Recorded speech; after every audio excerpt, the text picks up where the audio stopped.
Hello, hello, hello. Right. So Donna here today. Cheryl's got the day off, so to speak, from the lunchtime live. And I'm here with Nadia McSheffrey from the Tranquil Tree House. I'm so excited. So we're just gonna iron out any tech problems, make sure you guys can all hear us and see us. So if you are here, drop me a little note and say hi on comments. I think I'm here. I think I can see us, so that's good. Looks like we're live, Nadia. We made it work. Yes. We made it Hello. work. I'm so proud of us. Me too. So I know everybody, like I think out of all of the lunchtime lives we said we'll be talking about, I think I've had more from this, like more response to this one than from anything else, Nadia. So people need this today. I think they're really hoping that you just come. I'm like, she's just so calm. She's so fabulous. She'll just make it all feel good no matter where we're at. Because I think now, especially, I know things have changed and there was more announcements last night, but effectively, we are still looking at weeks and weeks of having our kids at home, of us trying to work and all the rest of it. So I'm really excited to hear you give your words of wisdom today. And before we do that, though, I'm just conscious because we know each other really well, but I'm conscious Yeah. you in the Tranquil Tree House might be really new to some of the guys. So would you mind just telling Yeah. us, because you haven't always been doing this, so just a bit of background No. on you, just so the guys feel like they know you a bit more. Yeah, well, basically, I'm Nadia McSheffrey, as Donna said, and I'm the founder of the Tranquil Tree House. I started my career as a solicitor in Newcastle. I loved it. It was work hard, play hard. But after a while, I decided that long term, if I wanted to start a family and be a mother, get married, it wasn't really conducive to a family life. So I did a few different things, and then I went into teaching, and I did that for nearly a decade. Absolutely loved it. Worked in primary, worked in secondary. But all the way through, I noticed that there was a real need for emotional well-being and mental health for kids, and it just wasn't really out there at the time, especially 10 years ago. So I had my little boy 6 years ago, and I decided then I went to work in secondary for 2 years, and then it became even more apparent that the mental health was just critical, and kids can't learn if they're not emotionally healthy and they've got positive mental health. So I went and trained as a children's yoga and meditation teacher, and a family educator, and then I set up the Tranquil Tree House, and I go into nursery schools, colleges, teaching children and also the teachers about their own mental health, and I coach parents and work with children one-on-one at home as well. And I've had quite a lot of parents calling out to me over the last few weeks over this pandemic as well. It's tricky, really tricky. We're in the trenches. We are in the trenches. It certainly feels like that a lot of the time. And I know one of the things when we were chatting, you said it's like you've got all of your energy and you're feeling stressed out and worried and you're trying to do the right thing. And a lot of our, like the members in the soul system have said this, it's like you're trying so hard to do the right thing that actually we're tetchy, we're stressed, we're kind of having a pop at the kids, but not used to spending this much time probably all together. So even with the best of intentions, actually, like I feel like I've been the best and the worst parent over the last few months, but I know I'm not Yeah. on my own saying that. Like I've had my buttons pressed, now I'm losing my temper more quickly than I normally would. So I'm figuring if I'm feeling like that, I'm not the only one. Yeah, definitely, definitely. Mm. Do you want to jump? What do you want to start with first? Do you think? Do you Well, want to go into homeschooling? I think homeschooling, I'm just having a quick look at the comments. So, hi guys, it's lovely to Yeah. be here with everyone today. So, I just am ready. Like, Nadia's given us like a whole hour of her time. So, I think we jump straight in, ask questions as we go in the comments. And I think we just jump straight into, especially with the homeschooling, because I think this is the biggest. And I remember reading one of your notes on Facebook about a while ago, and it's like, you're not a teacher, you're not actually homeschooling. I was like, oh, thank you. I think sometimes you just need to hear it from somebody else, don't you? And I know homeschooling is such a biggie, but I'm really not calling it homeschooling at the minute. It doesn't look anything like homeschooling. I work with some homeschooling families, and they go out to museums, they go to clubs, they work with other homeschooling families. So this isn't homeschooling, this is crisis schooling. That's what Yeah, I'm calling it, because it's yeah, completely different. And I think we need to get a little bit of perspective as well, because we're putting far too much pressure on ourselves as parents. The thing to remember that it's a health crisis. not an education crisis. And to date, in the UK, I worked it out earlier, we've only missed 25 days of schooling. That's Right. actually not a lot, because we've had the Easter holidays, we're Yeah. coming up to the main term. So 25 days isn't really that significant. You know, if you had a kid who was off with, I don't know, chicken pox or something, Yeah. they could be off for 7 to 9 days. Yeah. So I think we need to get that in perspective as well. And also, teachers will pick up where they left off in March. They're trained professionals, so they're not expecting you to be doing wonders at home. They're just expecting you to be ticking your child over, really. So our job as parents is to ensure that our children are as healthy as possible, you know, physically, mentally, and emotionally. Teachers will thank us for this. And according to one, I don't know whether you've heard of him, Dr. Dan Siegel, he's a leading clinical neuropsychiatrist in America, and he said that children need 4 things in order to achieve a high level of emotional well-being. So it's to be seen, to be soothed, to feel secure, and to feel safe. So I'll just break those down really, because they're so important.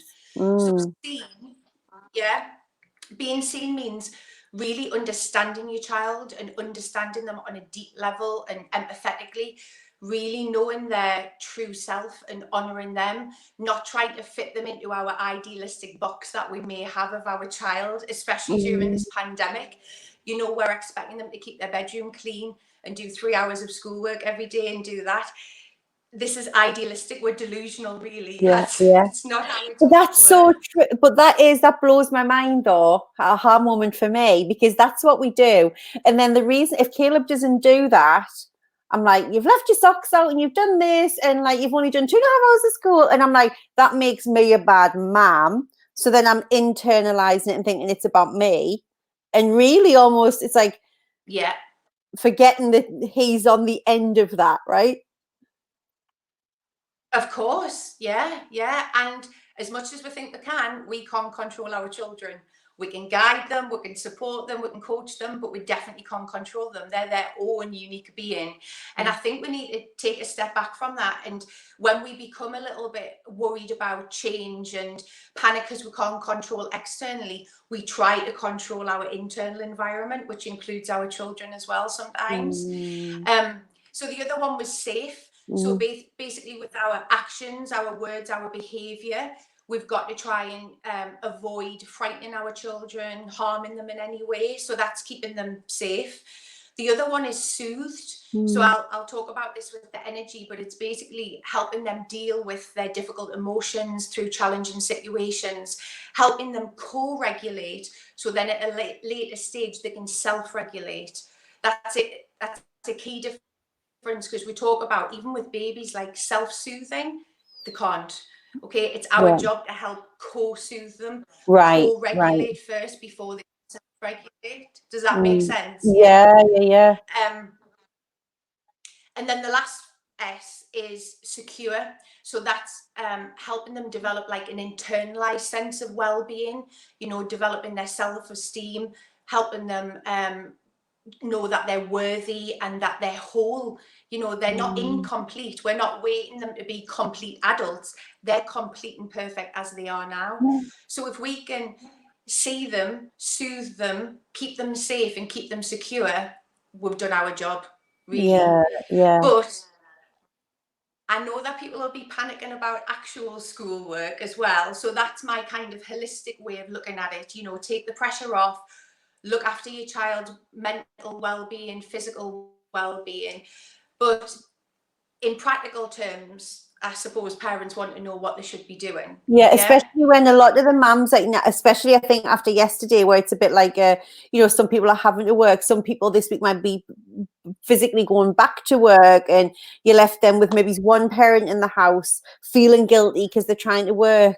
You know, some of the members in here have been saying actually they've never been busier. Like their work is kind of increased, and they're trying to mind the needs of, you know, educating to a 5 and a 7-year-old or whatever it is. Like, what are your tips for what you physically do when you're finding yourself in this position?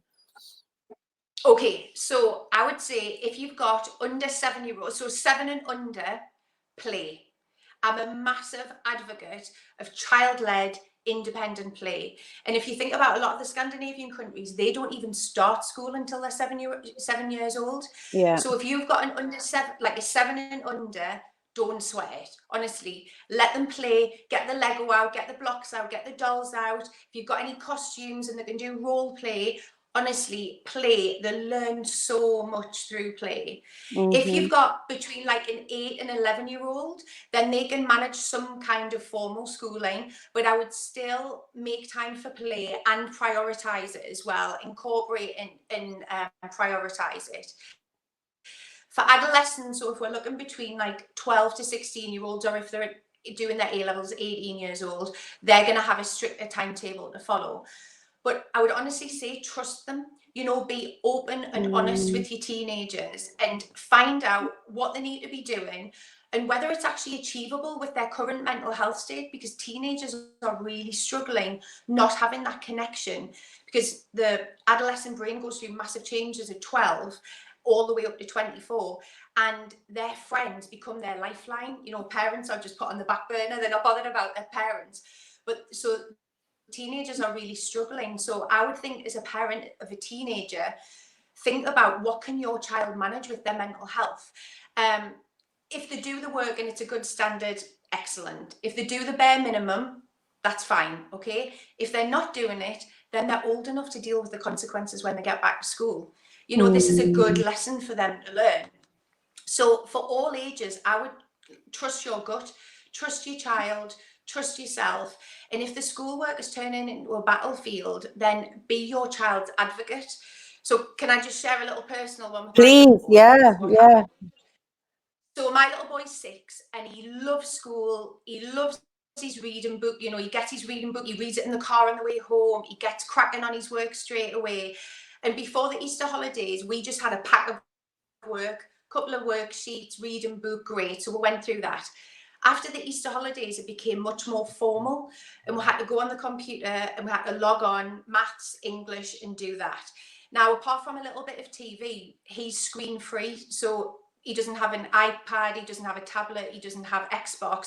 That's just kind of our philosophy as a family. So for him then to have to sit down at my laptop and for two hours sit and do his maths and English, it just wasn't working. So I'm like type A personality, recovering perfectionist. So I would see the list that the teacher had left every day, and I would think, right, I've got to do this, we've got to do this. And I would think, right, tick it off, tick it off, tick it off. And he just, honestly, his love of learning just went downhill. He just was not enjoying it at all. So we did it for a week and a half. And then I sent a very, very polite email to his teacher saying, we appreciate so much what you're doing. You know, all the Google Classroom stuff that you're putting on, we really appreciate it. But it's just not working for us. And I have to prioritize his mental health and the atmosphere, you know, is in the home for our family. Yeah. So I said, I'm going to look and see what you've put down for the next week. And I'm just going to teach him organically. I'm going to do it the way that we would do it, that I know would best suit him. So, and how's he been since you've made that shift as well? Loving it. Back to the way that it was before, because we're doing like almost a project kind of thing. So at the beginning of at the weekend, I'm saying to him, what do you want to learn about next week? So he's picked Estonia, Manchester United, butterflies. We've had the School of Rock. We've had the most random project.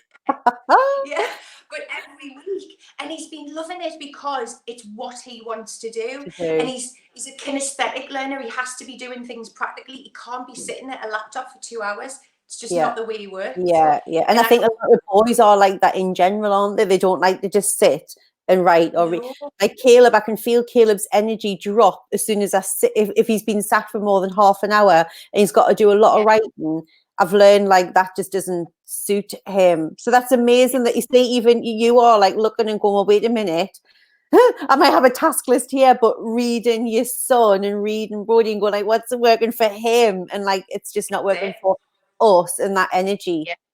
Because it was creating a battle.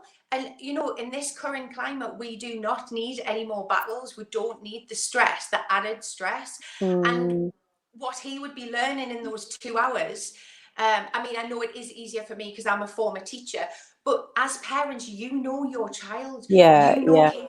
You know yeah, that sitting down for a couple of hours just doesn't work for him. So yeah, you don't have to be a teacher to be able to read your child in that way. yeah. So the one thing I would say is reading is always a good thing with your child, because there's been loads of studies to say future academic success, you know, whatever you want to call success as, but reading is a big thing in that. So I would always say reading, regardless of how old your child is. Outdoor time, you know, playing, like I mentioned, incorporating the playing, and just having family discussions, you know, communication that you don't get to have when we're back in the rat race on the hamster wheel. And they learn so much through that as well. I love that. There's so much. I'm just going to check the comments, see if there's any questions you haven't answered. So yes, we do need that, or rather the husband does constantly clean your room, pick up. Yeah. Apologies, guys. So I can't see who's making the comments. I'm not being rude if I'm not reading your name out. So Cheryl's been capturing the tips as we've gone, I think, as well. Can't control my children. And we can't, can we? Like, well, they're not, like Nadia said, they're not things. They're humans. And I love that what you said, they're already perfect human entities. Like, they don't need anything else. They don't need us to make them a certain way. We can't control we just mess them up. Exactly, yeah. Best I don't get involved. Child-led play, yeah. So Cheryl's just capturing some of the key points. If there's any questions we haven't answered so far in the homeschooling, guys, put them in. And also, if you put your child's age as well, that just helps give us a gauge. You know your child best. Love that. Loads of positive comments there. So yeah. So what would the next thing be then? You're getting a lot of. Okay, well, it's kind of carrying on from that, so I'll just maybe add a little bit more on, because a lot of people have asked kind of what's realistic, you know, what should I expect my child to do? And basically, you have to think about your child's temperament, their age, any particular needs that they have. And this is where child development really comes to the forefront, because a typical child has an attention span of between 2 to 5 minutes per year of their life. Okay, right. So for a 2-year-old, that's between 4 and 10 minutes. So that's not long. You haven't got, that's on a good day. So for a 6-year-old, it's between 12 and 30. And for a 10-year-old, that's between 12 and 50 minutes. So really, if your child's at primary school, you shouldn't be expecting them to sit for longer than 50 minutes at one time. And that's if they're in year 6. So I think sometimes we need to just kind of, even though we know that children are at school from 9 till 3 or 9 till 3:30, they're not sitting at the desk all of the time. Yeah. Teachers are very clever with, they give a bit of instruction and then they go back to the tables, then they sit on the carpet. So when we think, oh, they've got to be sitting at the desk, and if they're not sitting doing all of the work, it's not realistic. We really need to kind of shift perspective and look through the eyes of our child. One of the things that came up was motivation. So how to motivate your children. And I would suspect that's probably, you know, that would be getting on for key stage 2 secondary school children. How can you motivate them? So I always say in my programs, if in doubt, look through the eyes of your child. So are you motivated to work? Yeah, you have to ask yourself that. And if you're not, then how do you expect your child to be motivated in these circumstances? If you are motivated, why? Is it because you love your job, or is it because just at the moment you're getting a paycheck at the end of it, and that's the motivation to get up in the morning, because really it's hard work at the minute? So motivation is it's a tricky thing, because I'm sure you know there are like 2 types of motivation. There's extrinsic motivation, and intrinsic motivation. So as parents, we're excellent at extrinsic motivation. Yeah. But it's exactly, this is what Cheryl and I, this is one of the first things when we're working with clients, it's all about looking inward and tapping in, and we won't use those words with them, but we are very, in this society, it's all about this, isn't it? We're like, unless it's coming from in here, it isn't going to last. So we always say, like, really connecting with your why and your purpose, if you've got a goal, is important, because we get that unless that internal driver is there. And so how does this translate for kids then? Like, do they have the same way of thinking? They do. But we mess it up because when they're little, they're intrinsically motivated. You'll see a baby try and roll over to grasp something, you know, to grab a rattle or something like that. They're motivated from internally to do certain things. But then we mess it up because we start saying things like, if you eat the broccoli, we'll give you a dessert at the end. If you sit in the trolley in the supermarket, we'll give you a little toy when we get out. If you pass all your GCSEs, we'll give you 20 quid for everyone that you pass. So parents mess it all up by giving external rewards and external motivation. And then we start to wonder, why aren't they motivated to do their work for 2 hours? Because it's like, what am I getting out of it? So how can we flip that if we found ourselves doing that then? Like, because I know I've said before, if you're quiet, I'll give you a Haribo. Like, or if you do this, I'll let you put on the way. Or because you'll do anything for that quick fix there and then, won't you? So how do you start to undo that if you found yourself in that position? Because that's a really good one. Yeah, because that's called operant conditioning. So what we're trying to do is basically condition our children the way we would condition a dog. We'd give the dog a treat if it rolled over. And it works, you know what I mean? It works in the short term, and that's why we keep doing it, because they do shut up in the shopping trolley because they get a little Thomas the Tank Engine. But when we stop rewarding the behavior, there's a good chance the behavior will disappear. So when we don't give them a dessert, the chances are they won't eat their broccoli.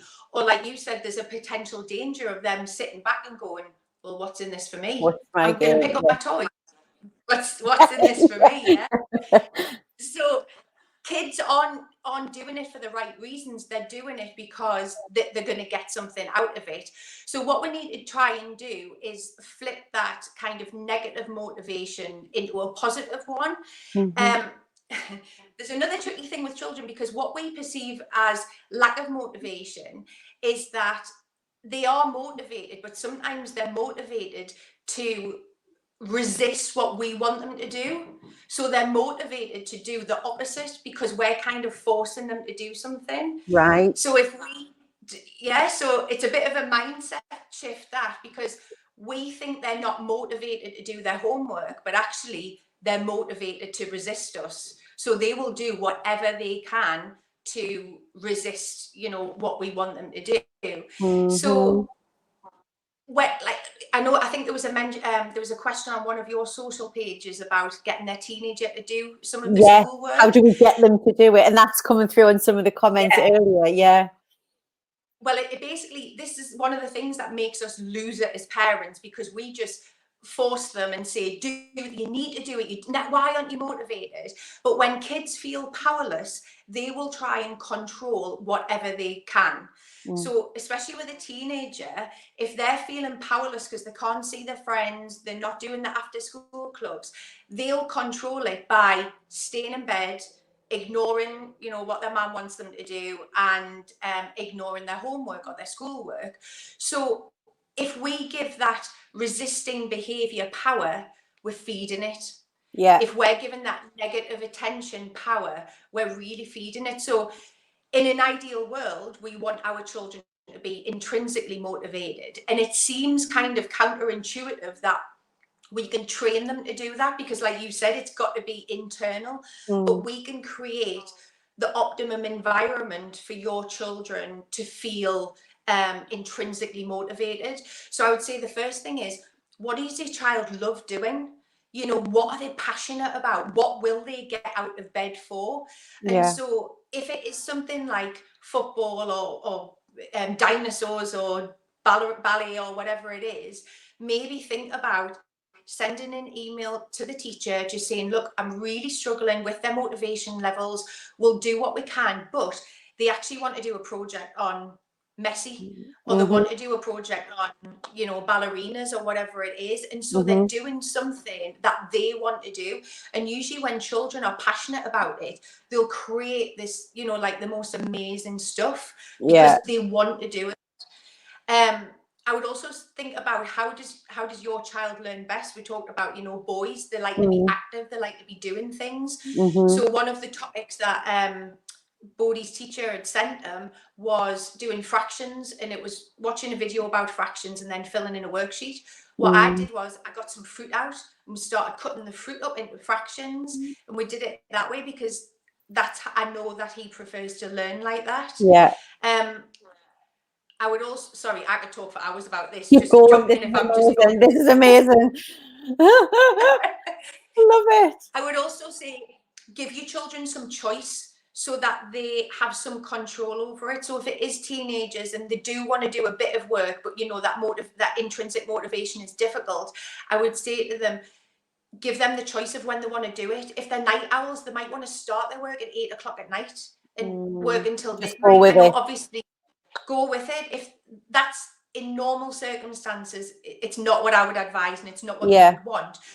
But if they're going to be motivated to do it in these weird, unprecedented times, let them have that control, because they literally have no control whatsoever. So give them some control of what they can, and then they're going to start feeling. I know Caleb, when we were getting a bit resistance as well after the Easter holidays on, I could just sense he didn't have that same joy coming back to school and as he had. So I was like, blank piece of paper, Monday to Friday, tell me what you want. Tell me what you would like to do this week. Like, what would you like to do? And we'll fit the teacher stuff in somewhere in between. And I'm thinking, I'm really good shot for this. But he actually got much more excited about, well, can I do more maths, ma'am? And can I do less geography? And can I do? And I'm like, yeah. Yeah, that's it. Because as a former teacher, I would want happy, relaxed, confident children coming back into my classroom whenever it is, rather than kids who have sat down at a desk for a few hours a day and are totally put off learning. Yeah. I know probably the only other thing is, sorry. No, go on, Nadia. I was just going to say, put things into the context of real life learning as well. That always, if kids can see how this connects to the real world, then that can motivate them, because they can understand it's not just a dry topic. They can understand the connection between it. Yeah. I did that with Caleb with maths. I was like, I don't understand this maths. But if you ask me how to do savings and different pots of money and saving up to go to Alton Towers and how much that cost, and he was so excited then doing that. And what would we take with? Well, how much would that cost? And adding that up, and you know, and if you had this much budget and and he got the hang of it. I'm just going to check the comments because we had a few come in. Somebody was still saying as well around, like, any tips just for what you do when you have to work and the kids. You know, if you are working for like 6 or 7 hours worth of meetings and the kids are there, what do you do with them? I know one tip that we worked out with some of our members was around she was giving them work to do that was like proper school work when she had a meeting to keep them occupied. What she realized was they need help with that because it's stretching them in their learning. So then, or they're wanting to tell, I haven't done well. So she flipped it and she was like, I'll give them something that's like, whether it is some screen time or something that I know they won't interrupt me for an hour, rather than me getting stressed out if they're interrupting me because they need help with the schoolwork. I need an hour of don't interrupt mommy kind of thing, you know? That's it. I don't know if there's any other tips you've got. Yeah, I would totally agree with that, because even older children just want a little bit of confirmation from you that they're doing the right thing. So they will come and interrupt if it's a schoolwork. So I would say get out a little area for them with the blocks, and you know your house is going to be a bomb site, but we just have to surrender to that one, let it go. If it means that you're going to get your work done, have a little area where they've got the trains, or they've got, you know, a selection of books out, or whatever it is, or if it is the screen time, because I know a lot of people are worried about the excess screen time, but you've just got to do what you can do to have a calm, relaxed atmosphere. The other thing I would suggest is connection. Really, like connect with your children, because when children don't feel like they've got your attention or that they're connected to you, that's when they'll come and like pull on your arm and grab you. So obviously, if you're working full-time from home, or if you're, you know, you could be a key worker or whatever it is, if you're really struggling to find that time with your children, I would really advocate having one-to-one time with your children, like each individual child, even if it's only for 10 minutes a day. But if you could do it first thing in the morning, you're almost like filling their emotional cup up. You're filling up their bucket at the beginning of the day. So, you know, make it child-led. If they're lying on the bed, lie with them. have eye contact, get down to their level, no phone, no emails, just for 10 minutes, really deeply connect with them. So you're filling up their emotional cup, and they'll be more likely to get on with whatever you want them to get done.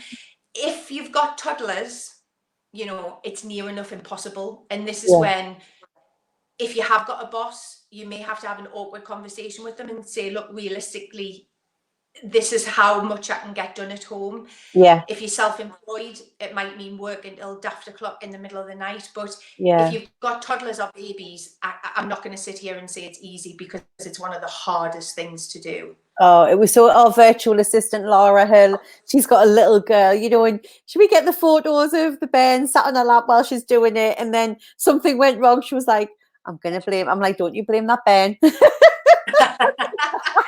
She didn't press the button. But it's just like, but we're laughing about, but I think we have just got to be, like, to me, it's unrealistic now, even whether in your corporate job or whatever, to be on here and thinking Caleb might not screen in the background, or the kids might not come in and need something. And I just think at this point in time, if people don't understand that, like, there's something quite wrong with them, rather than something being wrong with you, because you can't shush your kids 8 or 9 hours a day to stay home.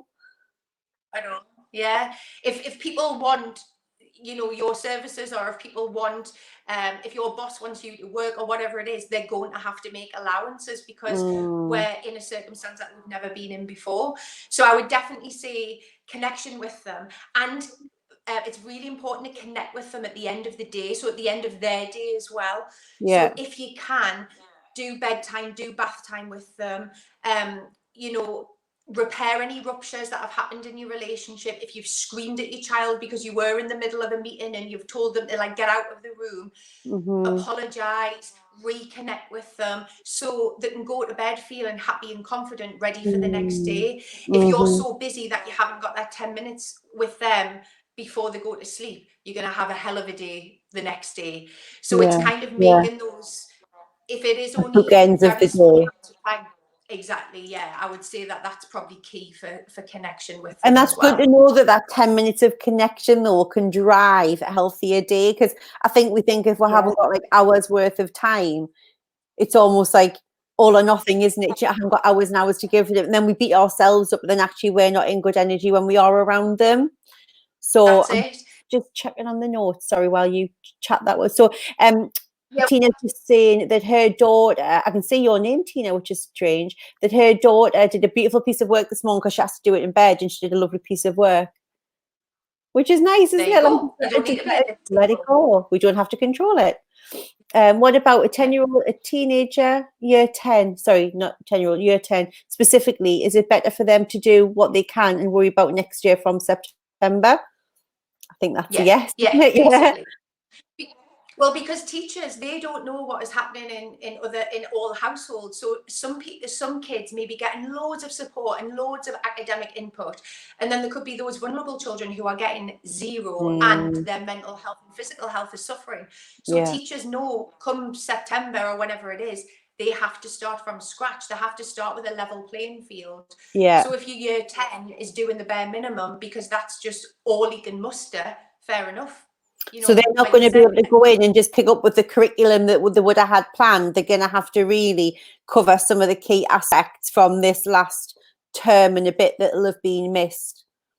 Yeah. And like you said, over the course of their education, they're going to be able to make that up, isn't it? It's not like they've got to make it all up within the first week of getting back. We've got years of education to do. In most cases, I understand it must be very difficult for kids that are going into GCSEs and stuff. But the good thing to remember is we're all in the same boat. It's not just like one school closed down for 3 months. Every school, I know schools are open for key workers, but we're all in the same boat with our children. So that's the thing to keep. That's the level up, So someone is saying, thank you. I can't say your name. Apologies, whoever this is. Thank you for sharing your experience. Interested in your family approach to screen time and what was the driver in keeping it down. Our 10-year-old doesn't have a phone, and our 10-year-old doesn't have a phone, and his Xbox is his connection with his friends, because they must do like virtual gaming. I haven't got a clue.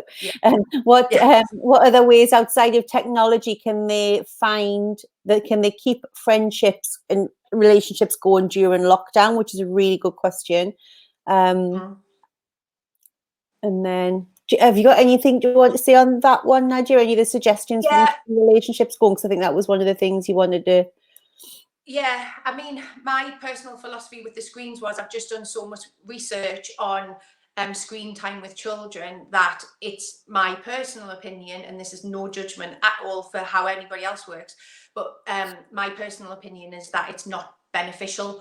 And knowing my child the way that I do, he would love it and it would be a battle, and I didn't want to create any more battles of having to deal with screen time. And so I've been very conscious about, from when he was born, basically having the most calm environment that I can possibly have, and if I can avoid any battles, I will. And from what I know from other parents, screen time is a battle a lot of the time, so I just wanted to put that to the to the side for now. He's 6, who knows what will happen in the next few years. But I would also say, though, if your child is really craving that connection and the Xbox is the way of connecting with them, then if you're happy with that, for them to continue, obviously within manageable times, not unlimited time on it, then again, I would just go with it at the moment. They could do Zoom together, or they could do WhatsApp together, but I would always advise, especially if your children are under teenage, having the device in a family arena where everyone's around so everyone can see. And if Zoom gets hacked, making sure that it's as safe as it possibly can, basically. So my philosophy on screen time during the pandemic for other families, my advice would be different to what it is in normal times. But now, like I said, you've just got to do the best for your family, for mental health and emotional well-being as well. Yeah, that's perfect. One of the guys just one of the interesting comments was, it's because we talk a lot obviously in here about having really good morning and evening routines, and it's that aha moment. Actually, that's just as important for the kids, which I know I'm really passionate about Caleb's morning and evening routine, and you're the same in your house, aren't you? Like that real wind up and wind down at the beginning and end of the day. I would even say things like, family meal time, and it doesn't have to be dinner time. If you can have breakfast together as a family, then that's a family meal time where you can share. So every day, if you could consistently have breakfast time together, then you're spending that quality time. I'm also a massive advocate of family meetings. Now, when I mention this, people are like, what, a family meeting? But honestly, we have it every week. And sometimes it can be 5 minutes, sometimes it can be 15 minutes. But it's a great way of connection. It's a neutral ground where if something big has happened, if your child has had a massive temper tantrum, then you can address what happened, but when emotions are nice and calm and relaxed, and you can talk about expectations. You can say, oh, mom's got a really busy week this day, next week on Monday I've got this busy meeting. So you can set them up for success. You can tell them how the week is going to pan out. You can you can talk about any achievements, any wins that they've had as a family collectively. And it's a lovely way of just another family bonding experience that you can have. I love that. I don't know why I've never done that, because we have ground rules and everything in our house. So I'm loving the family meeting. I'll be having one of them regularly on the agenda on a Friday. Oh, and I've got a little sheet, so I can send you the sheet over, a little PDF file to fill in. Love it. So what's I'm such a geek. I love it though, but it's all geared around the well-being of the family. And it's like, if one of you is really massively out of kilter on your energy, it's really hard to have that harmony, isn't it? So it is. Yeah. So what's the next Should we big talk about step? Please, that was just going to say, that feels like a good place to go. Yeah, definitely. Okay, so the energy question about your energy and the energy of your child, I would start off by saying it's separated into 2 separate sections. So the first one is self-care.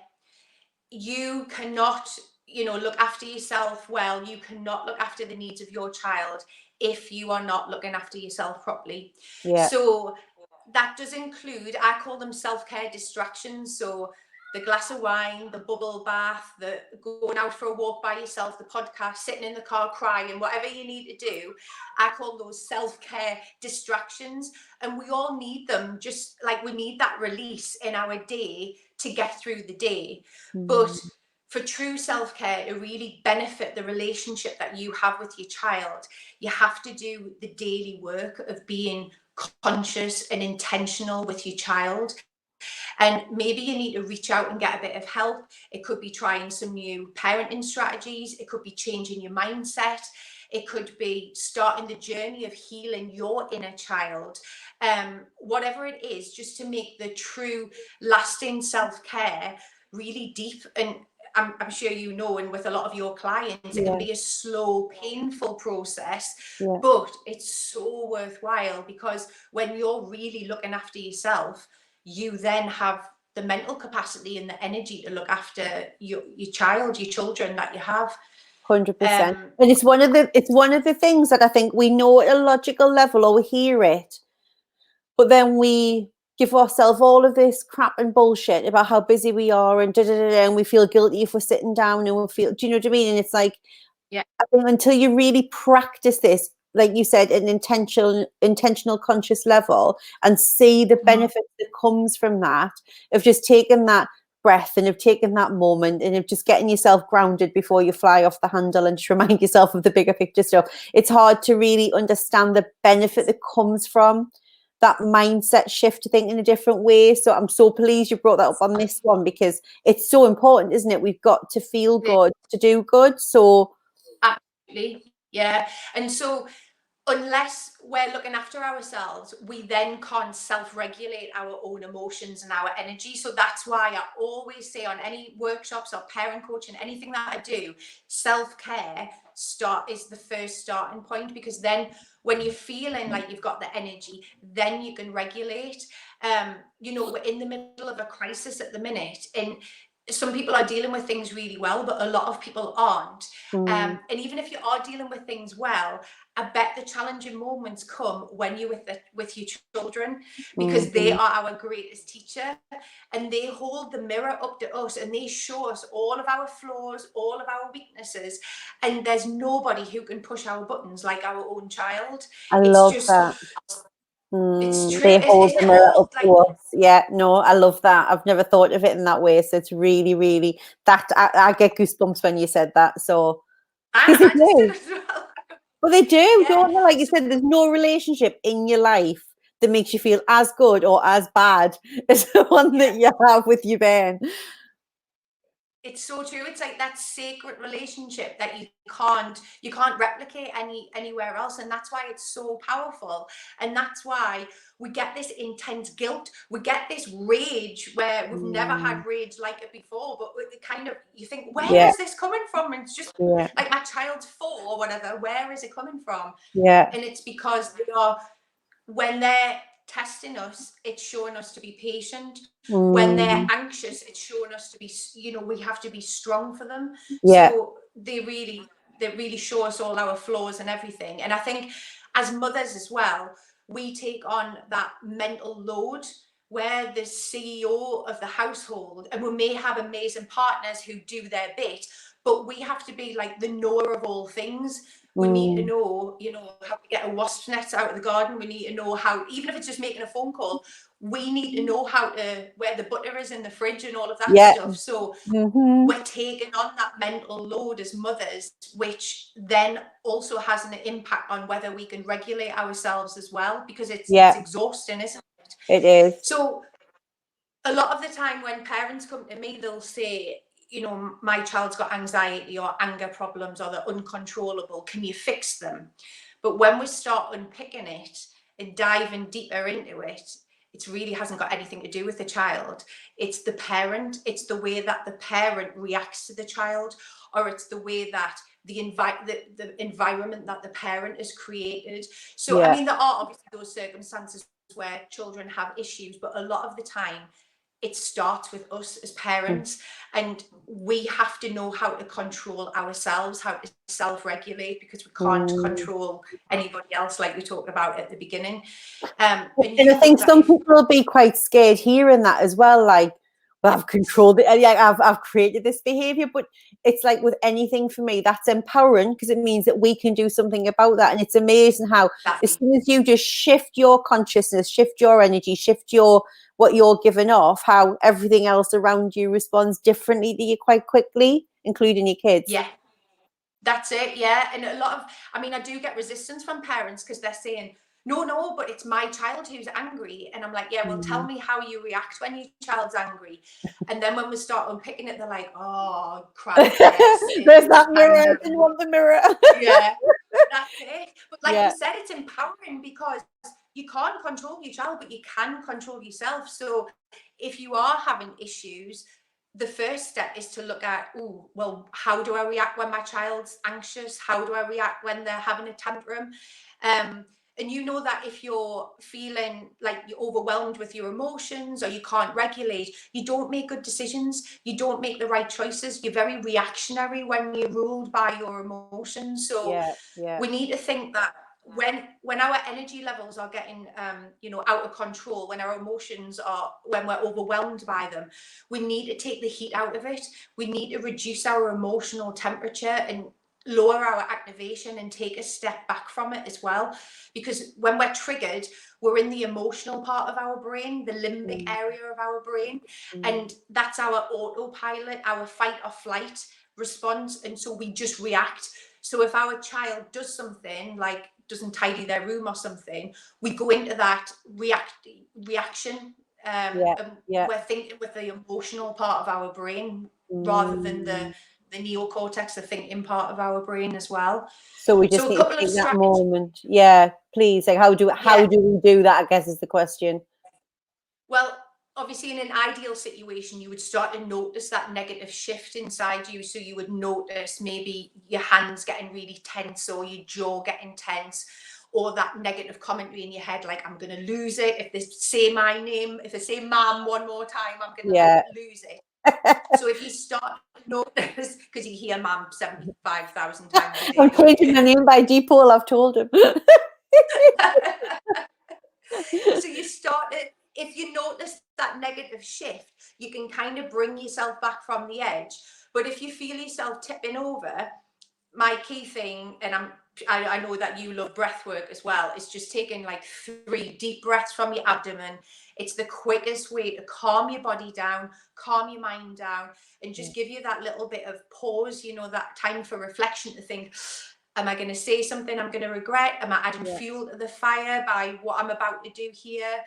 Even just closing your eyes, clenching or unclenching your hands if you're holding the tension there. A lot of the time we hold tension and our tongue goes to the top roof of our palate up at the top. So if you drop the tongue down, it sends a signal to your brain that you've relaxed. Even if you don't feel relaxed, it's like tricking your mind into believing it. And almost distancing yourself from the situation. It's very rare that I advocate leaving a child when they're distressed and crying. I don't think it's a great idea to ever leave them unless you're fearful that you're going to do something physical. But you can actually take a few steps back from the situation. So you're in the room, but you're just distancing yourself. And sometimes that's all you need to be able to do it. Just to break that pattern of thought. That's it. Yeah. And mantras as well. Are always a good one. So I'm in control, or a little reframe statement, something like, my child's not giving me a hard time, they're having a hard time. My child's not giving me a hard time, they're having a hard time. Just repeating something like that. If your child is going through, the 2s or the 3s where they're having big tantrums, or your child's quite feisty, saying to your brain, my child is not a threat, because your brain thinks your child is a threat because they're screaming and shouting. And we're going into that. Yeah, so we're going into that fight or flight again, even though it's our kids. Yeah. That's it. That's amazing. So if you remind yourself, my child is not a threat, that can help. The one that I use is this the parent I want to be?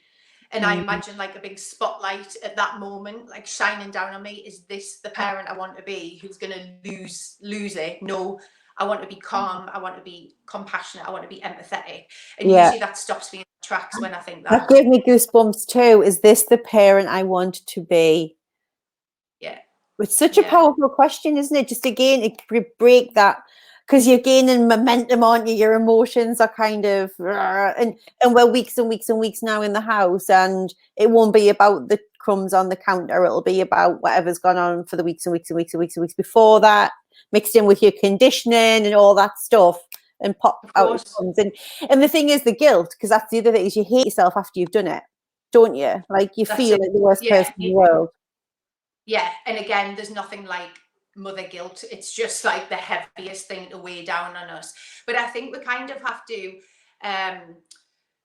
just let that be. I'm trying to get away from let it go. I'm just trying to let things be I at the know, minute. I So I love think, this, that let it be. Yeah, because almost letting yeah, go, just let almost it that's be. an effort, isn't it? So it's like, It is, yeah. And at the minute, we just haven't got that energy to be able to do it. The other thing that I would say is really be mindful of not only kind of self-regulating your energy, but children are like little energetic beings. They absorb our energy so easily. I mean, if they're left alone, they gravitate towards the same vibration. So they'll gravitate towards other children, they'll gravitate towards animals, they'll gravitate towards like loving, open adults. But if they're in the house with us all of the time, they have no choice but to absorb our energy. So it's, you know, if you're starting to feel anxious or frustrated, as much as you think you're hiding it from your children, it will trickle down, the stress, the frustration. So it's just to be really mindful of it and be intentional. So be intentional of the discussions you have around your children. You know, there's a lot of adult conversation that they don't need to be within earshot of. Turning off the news when they're around. You know, we never have the news on when yeah, Bodhi's awake or in the building, pretty in the yeah, house or anything. yeah. And And I know think that you shield yourself. that's a big part though, isn't it? Like now, because me and Neil were talking about this the other day, usually it's easy to have conversations when the kids aren't there, but at the minute they're there all the time. And on the weekend, you know, we'll let Caleb stay up a little bit later, and I said to him, we just have to remember that it's like, because it was something that he said, and I caught myself start. I was like, no, we don't have this conversation around Caleb. I can't remember, it wasn't anything, but I was like, this is not ever. And he said, but we're never on our own. I'm like, but then that's how it is, and then that's our problem to solve, not his issue to deal with, sort of thing. So, Exactly. but Yeah, it's you might that's just the text each other. sensitized. Yeah. But just that moment where you sort of slip because it was later and it was something like, this is not, we don't talk about this. It was no, you know, so yeah. Definitely. Even using, you know, like fear-based language, saying things like, oh, we're stuck at home rather than safe at home, or making your children feel like they're a burden. Even if you're joking, they might overhear you having a conversation with your friends saying, oh God, they've been a nightmare, I can't wait until they go back to school. You know, kids internalize this, and a lot of the time they don't get adult humor or adult sarcasm. So it's it's tricky. It's a tricky one. Yeah, they're not getting the context, although they're just getting the verbatim. And Caleb's really literal. Like he will take those words and he like remembers them, and months later he'll repeat it. And I'm like, I did not know you were like listening to that. Like you got to be so careful, so That's careful. it, yeah. So the guys are Should I- loving the let it be as well. Let it be, and that question around is this the parent that I want to be? That's really hitting home, and around being too focused on the work for the kids rather than the feelings that the kids are having. So there's loads, you know, loving the comments. So thank you so much.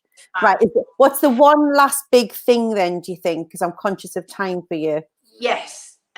So I would say about your child's emotions and dealing with their energy, because that's really hard. We've talked about dealing with our energy, self-care, self-regulation, but if your child is you know, worried about going back to school or missing their friends, or if they're really struggling, there's a way that we can support them by holding space. I'm sure you've heard that beautiful term before, space. So when we're mindfully trying to hold space for our children, we're trying to support them process and progress through a challenge that they're dealing with. So we're trying to hold space for them to feel safe and experience the emotions that come with that particular challenge. But there's a whole science that goes with holding space as well, and when we understand it, we can use this skill in an intentional way. So I know I'm preaching to the converted with you, but for other people, they may not know. Absolutely. So, and again, I might do that for clients, but I don't necessarily consider doing it for Caleb, right? So yeah. So every emotion, so every emotion that we feel has a vibrational frequency, and we know it all the time because we'll say, oh, she's in high spirits, or I'm feeling pretty low today. So we know it already. We talk about high spirits and low spirits. Even the word like depressed, it's a depression, we're going low. So in practical terms, you know that maybe you've been out with another couple on a Friday night, you're feeling great, you meet them at the restaurant, and then poof, you can cut the atmosphere with a knife because you know that they've had an argument before then you got there. And the atmosphere has like a really strong vibrational frequency of frustration or irritation, and then now the cells in your body are starting to resonate at the same frequency, and you're starting to feel a bit unnerved, and you might look at Neil and go, oh crikey, what have we just walked into here? We've all been there, we've all had it. Why am I Yeah, exactly. I'm going home, it's too much, that's it. Or we know people who kind of light up a room and lift us, and we might be feeling rubbish, but when we walk into a room and see them, our vibrational frequency lifts. And I feel like that when I work with children, you know, I might be feeling a bit knackered or tired, but I walk into a classroom and it lifts my spirits. Yeah. So this is the important thing to remember as parents. When you're trying to hold space energetically for your children, the way that the universe works is it seeks to redress the balance. So if there are two opposing emotions, so if you've got, say, anger and calm, they'll try and synchronize, or one will have to leave. Yeah. So, for example, if your child is having an outburst and feeling really angry, you've got three choices. So one is to synchronize your energy and become angry. Yeah. So they're angry, and now you're vibrating at an angry frequency as well because your emotions have synchronized. Or you can leave, which, you know, some people may do because they may feel that's the only thing they can do. The third thing is we can hold space and hold our own emotion. So that emotion of calm, joy, love, compassion. So then our child has to synchronize to our emotion. So it's kind of it's kind of just getting your head around it, but trying to get those emotions to synchronize. We don't want to synchronize to their anger. We want them to synchronize to our calm and our love and our compassion. So then we can hold space. We can help them progress through it. We can help them process the emotion. We can help them acknowledge the feeling that we have. But if we're escalated and they're escalated, there's no way we're going to de-escalate an escalated child. We're just adding fuel to the fire. Yeah. But it's, you know, holding space in that way is really powerful, but it takes a lot of self-discipline and self-regulation to be able to do that, because we have to be conscious. When we're unconscious, we match their you know, negative or uncomfortable emotion, but when we're conscious, we can hold that space and we can bring them in to feel calm amidst their chaos and their storm that they've got. And that'll help them find their calm faster than anything else, really. Because it's okay for them to have the chaos. Like I'll see all that. Like when Neil did this the day Caleb was crying, he's like, shush. I'm like, don't shush him. Like, let him have a moment. Like, he needs some way to like get it out. Like, I need to have a good cry sometimes. So let him. It's over something ridiculous. Let him have his moment, and he'll calm down when he's ready to with us. So. I'm like, I don't know the right thing to do. It just felt like the right thing to do. So no, absolutely, because if we suppress emotions, especially with boys, when we suppress emotions, we then breed angry men, and angry men do angry things. So we've got to accept the emotions. We've got to validate it. A lot of the times we don't need to say anything. We just need to be with them. We need to let them get their anger out or their sadness out and not take it personally. Know that this is the only way they can get out this emotion. But if we're calm and relaxed, and they'll feel more secure, because if they're feeling unnerved and angry, and then we get unnerved and angry, they'll be like, well, my mom can't cope with this, I don't know what to do, and then they get worse. So if you're calm, then they have, you know, they have the space to be able to release these emotions, and they'll get over them much quicker. They'll progress through them much faster than if we just distract them or shush them or tell them they're being silly. So we don't have to agree with them. We don't have to agree that they've lost the plot because they've got the pink cup instead of the blue cup, but we have to validate and accept their emotions, because you know they're valid. They are. It's a big deal for a 3-year-old to get the blue cup instead of the pink cup. Oh my God, I learned that mistake so many times. Don't get me pink. Honestly, we could talk to you about this all day. Like, I've had about 50,000 light bulb moments and more goosebumps than I care to mention. Cheryl's been capturing a lot of the comments as we go. Oh, Everyone found this really useful as well. I'd love to know. And so, Nadia, what's the best way for people to follow you, to work with you? Like, how do they reach out if they want to get in touch with you? Yeah, I'm on Facebook, I'm on Instagram. My website's www.thetranquiltreehouse.com. I do parent coaching. I do one-to-one with children as well as obviously working in schools. But honestly, reach out, send me a message. I guarantee somebody's got the same problem with their child or with their behavior that you're going through. We're all in the same boat. We're all dealing with it. So please don't feel like you have to suffer in silence. There's help out there. Please come and speak to me. Definitely. That's the one thing I would say, just from the work we do. It's like you'll feel guilt and shame, and you almost feel like a bad parent for reaching out. It's like, it's a good thing. It's like, be proud of the fact that you're going to get some help from an expert or some advice or some support. So it's the Tranquil Tree House on Facebook as well, isn't it, Nadia, as well? That's it. Yeah, You there. And we're going to share this on YouTube and stuff as well. So we'll be sure to include all your links on there and on LinkedIn as well. So I have loved this. I've learned so much. Thank you from the bottom of our heart for doing this with us. I mean, you'll probably have to come back again, because I think we'll have more questions. Thank you for inviting me. I've loved it, and I just hope it's been beneficial. It's been amazing. Someone's just said, I haven't got kids. I can't see who it is, sorry, but I haven't got kids, but even I found it interesting. So thank you so much. Oh, that's good. Excellent. Good. Right. So thank you very much for joining us, guys. Thank you. See you soon. Thank you.